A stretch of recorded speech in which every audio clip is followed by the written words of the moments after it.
Hi, everybody. I'm Brittany Lewis, a breaking news reporter here at Forbes. Joining me now is Congressman Steve Cohen. Congressman, thank you so much for coming on. Nice to be with you. Earlier this week, President Biden laid out multiple Supreme Court reform proposals, including ensuring no immunity for crimes committed by former presidents during their term, establishing term limits for Supreme Court justices, and implementing a binding code of conduct. You endorsed these proposals, so can you tell us why? Well, they're all good proposals and good things we should have in our government, things the founding fathers never thought about. I'm sure they didn't think that there would be immunity for the president when they just fought a king in a bloody Revolutionary War where many Americans died, colonists fighting for our independence. The idea was not to have a king, to have the people be the rulers.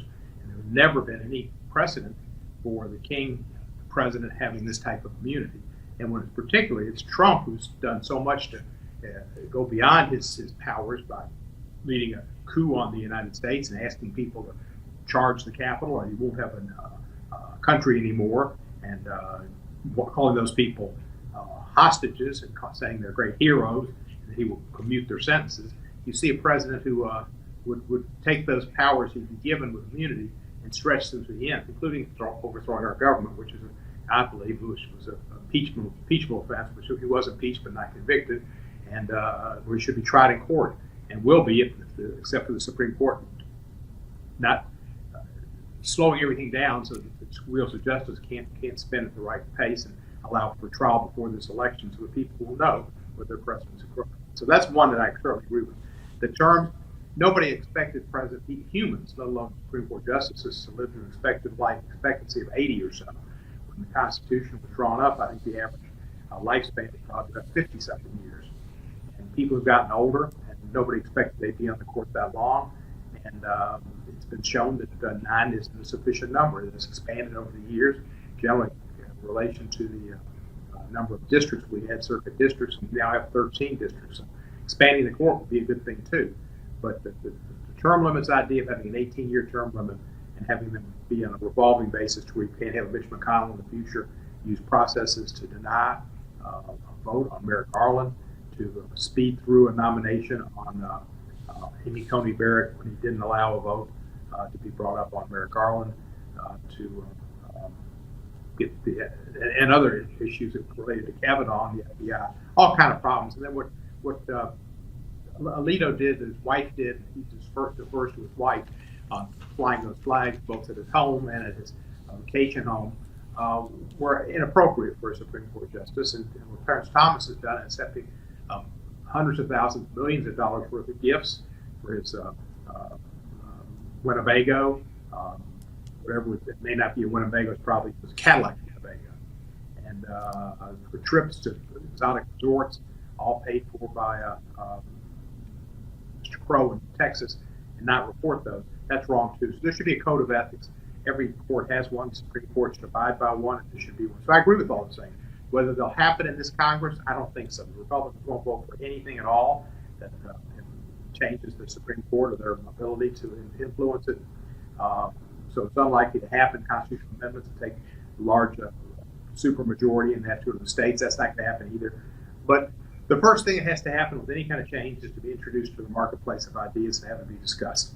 So it's good that it's in the marketplace. It's good that it'll be discussed to some extent. I doubt Jim Jordan will bring it to a vote in the Judiciary Committee to bring it up even to be debated. But it gets there, the public knows about it, and it's where the Democrats think we should be.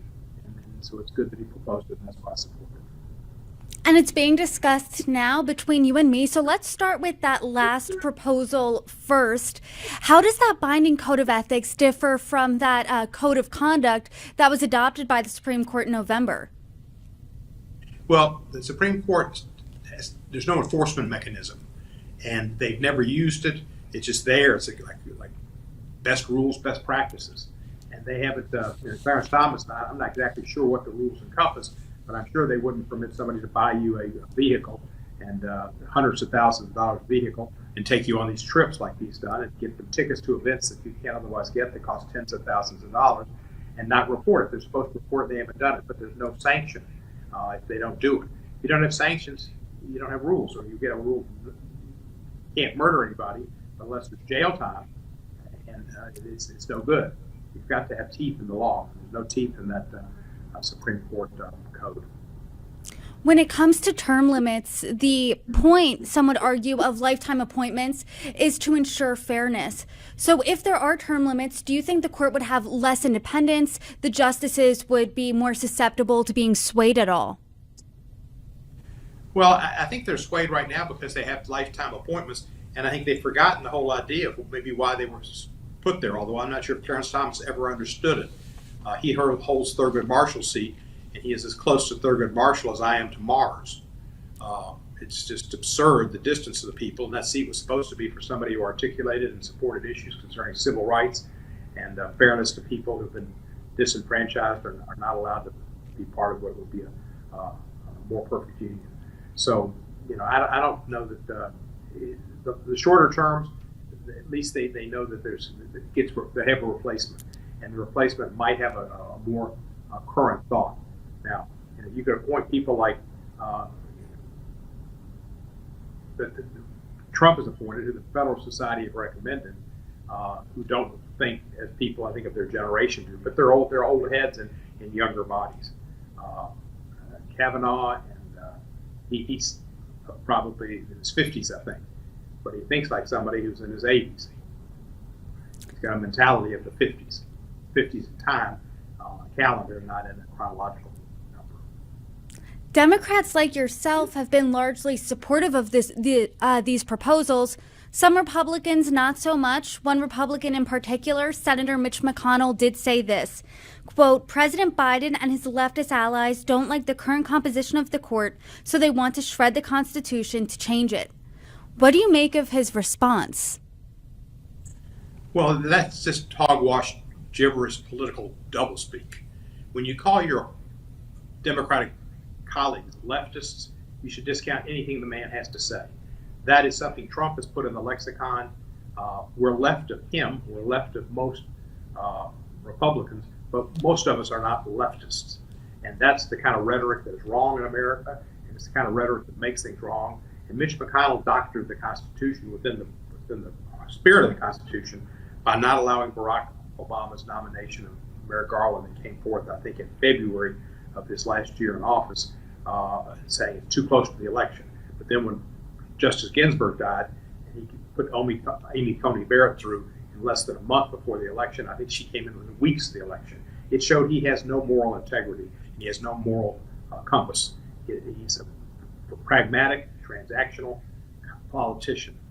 And with the exception of saying Trump was wrong on January 6th, which he then took back and became a lapdog once again, he's lost all credibility. What's going on right now? It's sad. We watch the Olympics, and one thing the Olympics ought to teach us is that we're all human beings all over the world. And whoever's competing competes, whether they're black, white, tall, short, whatever, they compete, and the winner is crowned, and everybody accepts the winner. And we don't call them names, compete against them, and then we treat everybody equally. The American team is largely made up of African Americans in gymnastics, African Americans and people of Asian descent. That's the women's gymnastics team, and I guess it's the male gymnastics team too, to some extent. There's a couple of folks on there, but the track team it's mostly African American. The swimming team is mostly white, but we're all Americans, and we're proud of each of them, and we cheer for each other. On the basketball court, we cheer for them. They're all black. Soccer, where they're mostly white, but not all. We cheer for them, and we don't do it in politics. In politics, it's just dog eat dog, and it's name calling. It got worse and worse with Trump. I mean, to your point, the Olympics has been a beautiful sign in unity and patriotism. Politics in today's world, maybe not so much. But back to Mitch McConnell's point about the Constitution, do you think that these proposals are, in your words, doctoring the Constitution? No, you don't shred it when you amend it. The Constitution has an amendment clause. There's a manner to amend it, and the Founding Fathers knew it would need to be amended. It's been amended 20 some odd times. And what the proposal would be to amend the Constitution on the terms of office of the Supreme Court justices, and that would be permissible. If you do it by legislation, you'd have to do it in a super artful way, and I don't think that could happen. And I think that would violate the Constitution. But you've got to, I hope it's to amend it, and that's what we need to do, is to amend the Constitution. And that's a difficult process. I've amended our state constitution for state lottery. It took me 20 years to do it. So I know what long fights are. I guess you're anticipating this is going to be a long fight, because Senate Minority Leader McConnell also said that this is essentially going to be dead on arrival to Congress. So what do you anticipate this fight is going to be like to ultimately, in your hopes, get it passed? Well, there'll be discussion in the Senate where Senator Durbin and Senator Whitehouse, there'll be others, of course, but that's the two leaders on these issues. We'll discuss it in the committee, and it may have votes. In the House, it won't get anything. We understand that, but at least we'll get discussion and debate in the Senate.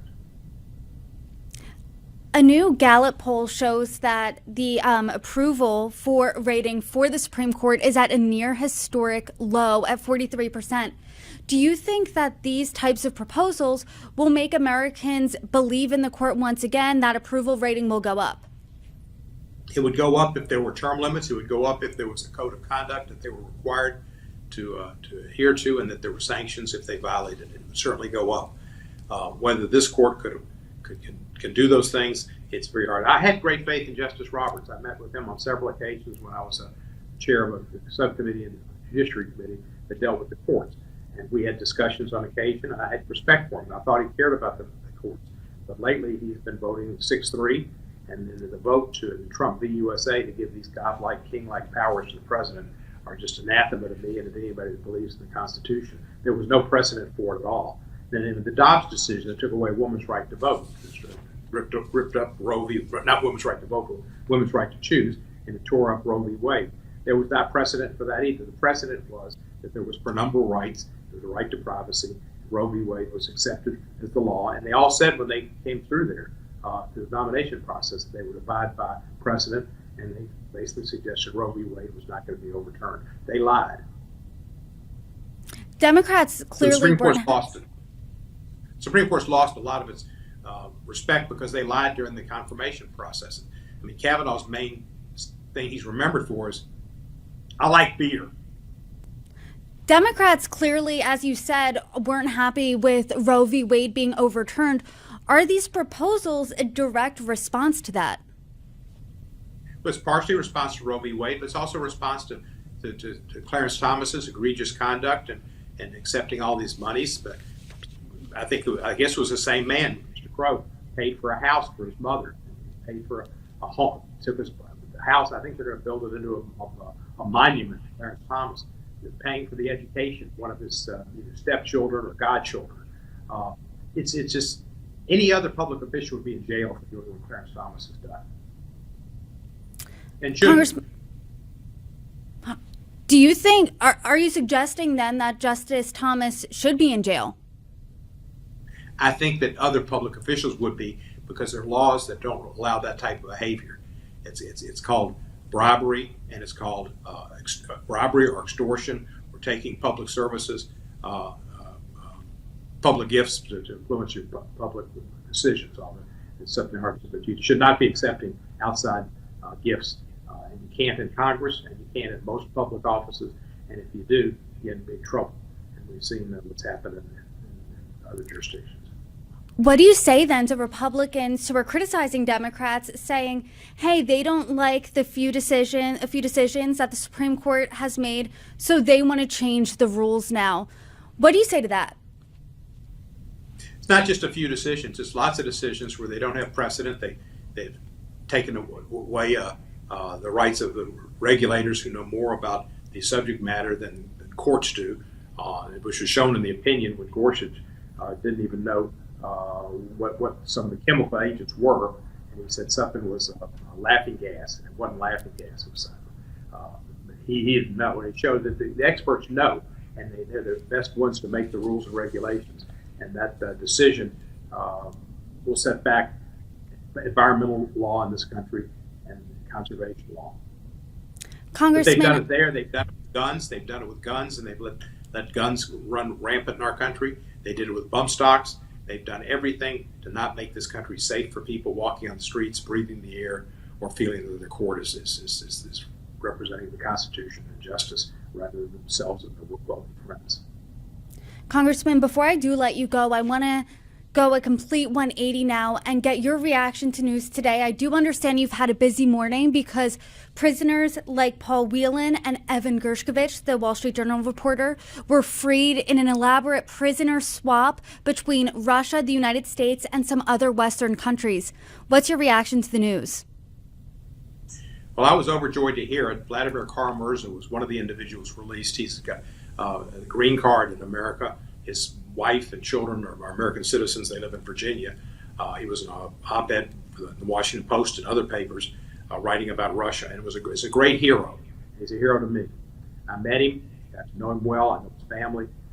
He came to me one day and he said, "Don't you think the organization, the OSCE, Organization for Security and Cooperation in Europe, of which I'm a member from the United States, should have a special representative of the prisoners?" And I'd never thought about it. We had special representatives on anti-Semitism and certain other issues. And I said, "Well, that makes sense. It does make sense." And he said, "Well, would you get in touch with the president and suggest that we do that?" And I said, "I'll be happy to." And I did, and I know he did too. And then he came to me one day and he said, "I think you'd be a good special representative. Would you be willing to serve?" And I said, "It'd be an honor." And I was appointed.